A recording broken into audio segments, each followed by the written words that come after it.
Hello guys, welcome back to So That's Gaming and another flashcard video. We are taking a look at the Sky3DS Plus with the SkyDock. Now once again, I ordered mine through ModChip Direct, and this is the package that got me. It's real simple, no retail packaging, no frills, and so we're going to compare it between, so I can get this to focus, there you go, the blue button Sky3DS, which was the last variant. I think the first one had a red button.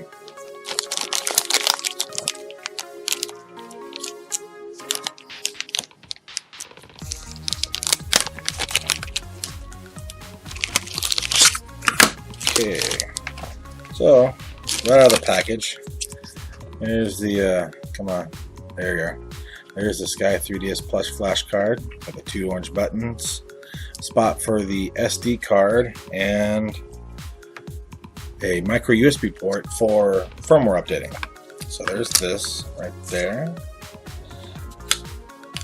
Now the original didn't have any kind of micro USB port, and it required a certain type of a disk writer to write your ROMs to the flash card, which was a little irritating because you had to, depending on how fast your thing was, it's pretty slow. So anyways, so here's the SkyDock. This can be used for backing up the header file off your original cartridge. Like we're gonna show you with Adventure Time here. You can if this were an online game, you could back up the header file so you're able to play online with your own original header file. And you can also use this dock to extract and back up your save file and your configuration file. And third, but certainly not least, you can use the SkyDock to back up your original cartridge to make a ROM, and write it directly to your Sky3DS Plus. So what you are going to need, we're going to need a few things first, but right now, let me see. I'm using a, come on, there you go, a SanDisk 32 gigabyte SDHC. And so I've already put a couple of my backed up ROMs on here, so I'm just gonna. What's nice about this one versus the previous version is it supports drag and drop, which is awesome. You don't have to use no disk writer tools or anything else. So we're just gonna install that there. Plug this into my 3DS here. There we are. And I'm just going to hit one of the buttons. It's not as quick as the Stargate, but it works.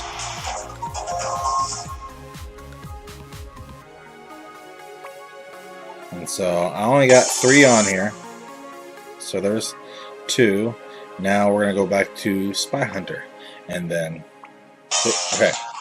So now what we are going to do, I'm going to put that to the side for the time being.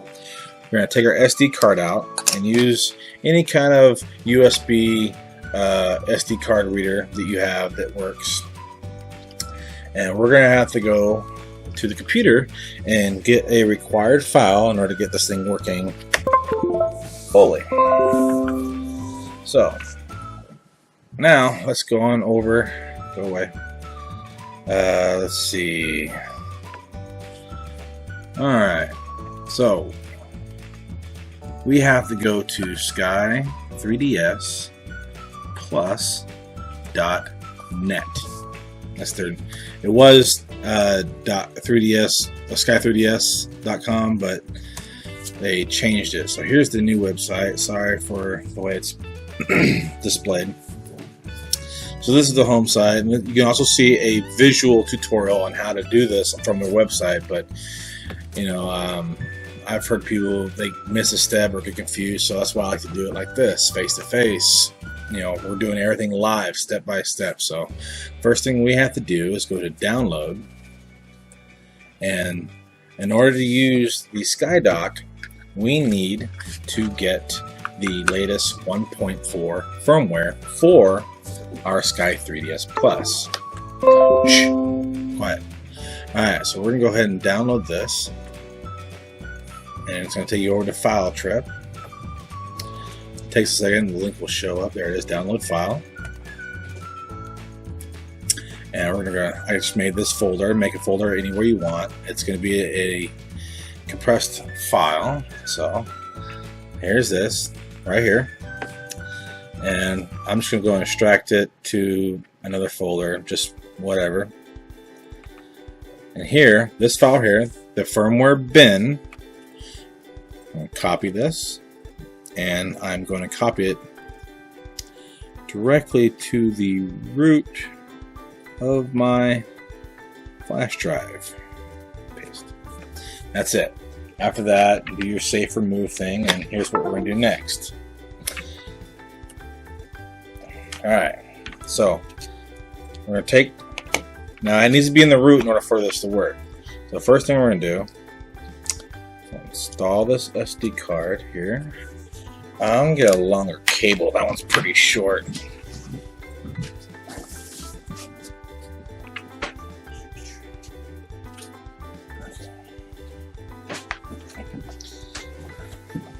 Okay, now it does come with this USB cable with it, but I'm going to use this one so that you guys can see what I'm doing on camera. Okay, so first things first, with that file at the root of your SD card, you're going to plug your USB cord into your computer. I think it's mainly for power. I don't think it's really used for data, so we're going to plug that in.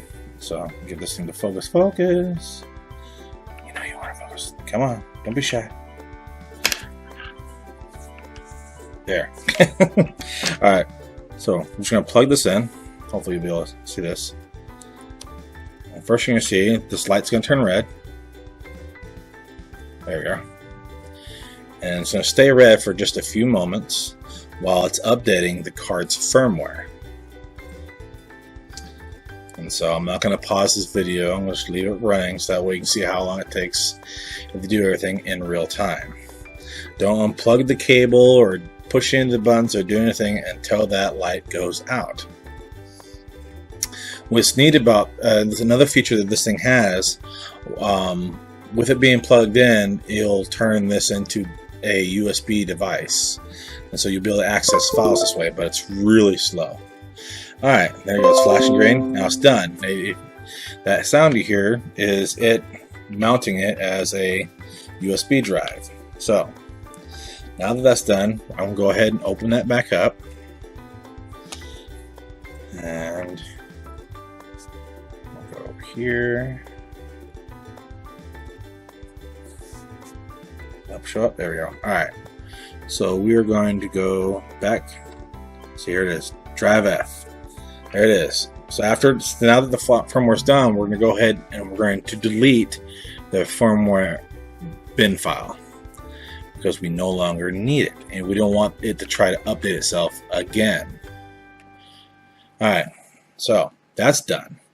Next step, now if you look at the files here, I got the three 3DS files. There's one there, one here, and each of those have their corresponding save file. And there's the settings file. So I'm going to, I don't want that to close, so we're going to go, let's go right here. There we go. Alright, let's unplug this. Now it's pretty hard for you to mess this next part up, just because when you plug in this in, you need to be able to have access to this USB port on the side. So, oops. So we're going to, now if you look inside here, see, I don't know if you can see it, you can kind of see that white piece of paper or whatever it is. That's one way of identifying it. Now that means your 3DS card, your Sky3DS card needs to go on the side with the white in it. Let's see if you can see that again. There it is. See, white, no white. So I'll plug that in there. It's kind of a tight fit. Oh, before we do that, we've updated the firmware, so let's make sure that our flash card is still working. There it is. Still working. Alright, let's eject that. Install Sky3DS and the side to get the white piece of paper. and it makes it to where you still have access to the USB port. For this demonstration, we're going to use, like I said earlier, Adventure Time. I'm going to make a backup of this ROM, and it goes in the same spot. Now, when you plug it in, it's going to flash for a moment. I think, if I remember correctly, it should.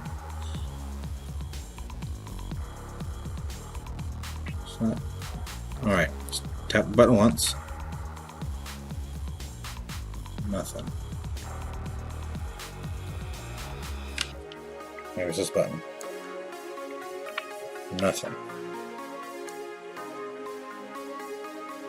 Nothing.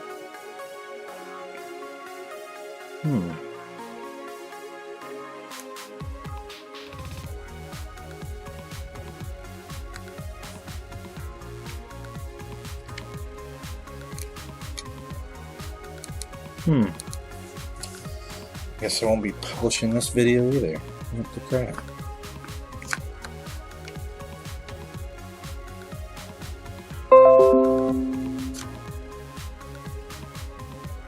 Okay, let's see.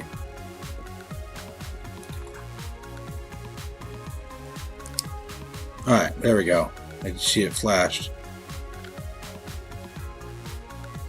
Alright, let's eject this.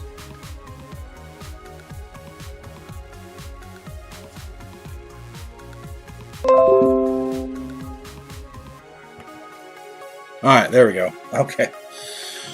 Alright, so this is real tricky. I guess you leave it plugged into the USB cord when you plug it in, and then it'll do its writing. So here you see the saves key file that it generates. That's your header file, the config file for the Adventure Time cartridge, and the save file from the Adventure Time cartridge. So now we're going to plug this back into the SkyDock, and we're going to do one more thing.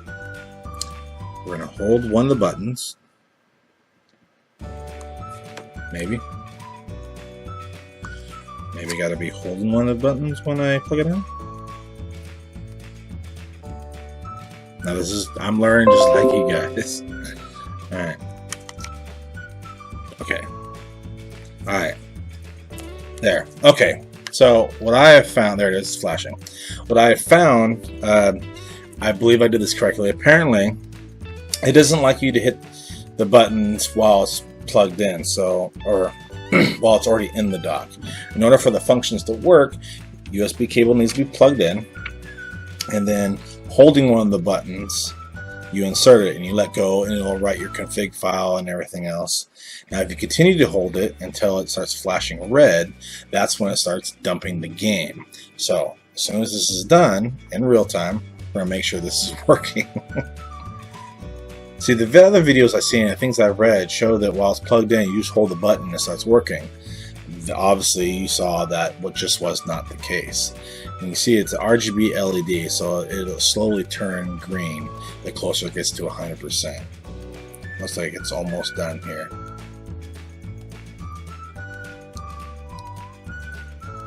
Almost green. Just a little bit of orange left.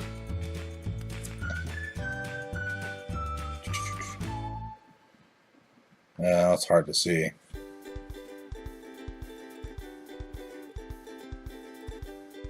Alright, we're almost done. Now I'm not going to edit this and fast forward it and everything else. I want you to see about how long it takes, and we're going to see how big this ROM is once it gets done writing it. Now, when it gets done writing, it should like flash green a couple times, and then just the light should go out. And we're just about there. Looks like that's almost all the way green. Excuse me.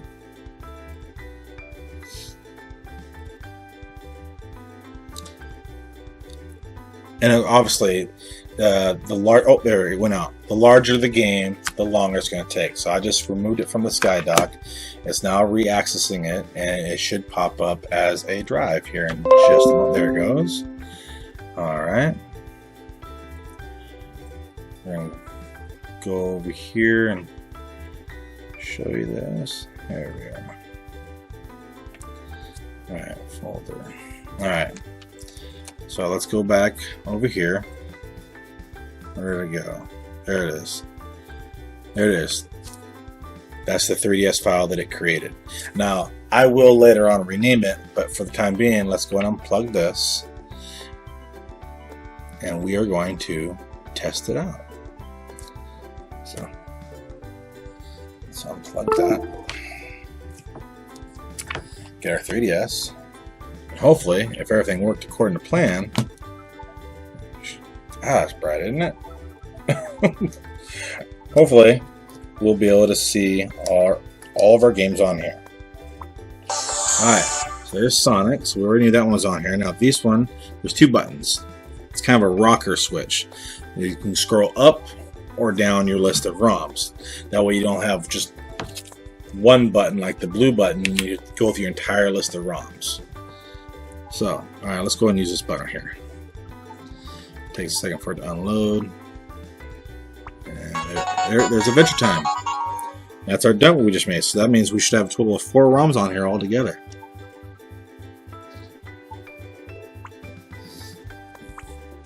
Turtles. And this should be what, Spy Hunter? Yep, Spy Hunter. Then we'll be back to what is it? Sonic. And then one more time. Adventure Time. Oh, it doesn't do anything. So there you go. So, it was a learning process for all of us. Now, this video was supposed to have been done several weeks ago, but the first one I got didn't work right. It was defective. It wouldn't be recognized in the DS. I think I got the dump once, and it still didn't work. It corrupted that dump. It didn't work on my other flash card, and I tried 4 different SD cards. So you saw it here that the SkyDock and the Sky3DS Plus, so the orange button, and I'm going to get a close-up of this one more time so you know which one I use, so you know which one you can get. Here, let's get that focus here. Come on, don't be shy. Don't be shy. There we are. SanDisk Ultra, 32GB, Class 10. You see right down there at the bottom right there. HC, high capacity. As far as I know, this does not. I don't have one, but I don't know if it supports XC, but it supports HC. So this works for me. So if you want to make sure you get a flash card or a flash card, and that micro SD card that works, you know this one will work. And so now I have heard that don't buy Kingston branded micro SD cards because they have issues. So there you go. The Sky3DS Plus and the SkyDock. Completely unrelated, but another thing I noticed, you see this little area right here, there's supposed to be a sticker here. Funny, since I mentioned I got my Stargate flash card from Mod Chip Direct without retail packaging, I was able to save a few bucks. So not only did this not come with original retail packaging, it was bundled with the Sky3DS Plus, also without retail packaging. And the SkyDock, I don't know if it's supposed to, but there's a spot there for a label. So I don't know if the bulk shipping of these from Sky3DS to Mod Chip Direct did it that way to save money. I don't know. Let me know in the comment section below if you order this from another website. Yeah. So, all right. Well, I'm going to leave the link to the website, so you can look at the website, read the website, and I also alternatively add an additional link directly to the firmware bin file that you need, because you need to be on 1.4 in order for it to work with your SkyDock. So, all right. So, thank you guys so much for watching this video. If you liked it, be sure to give it a thumbs up. Let me know what you thought in the comment section below, and if you have any questions. I usually check the comments about once or twice a day, so if I see your comments, I'll respond. And so yeah, go ahead and click right here, get subscribed, and click here or here and be taken to another video. And until next time, keep on gaming and keep hacking. Peace.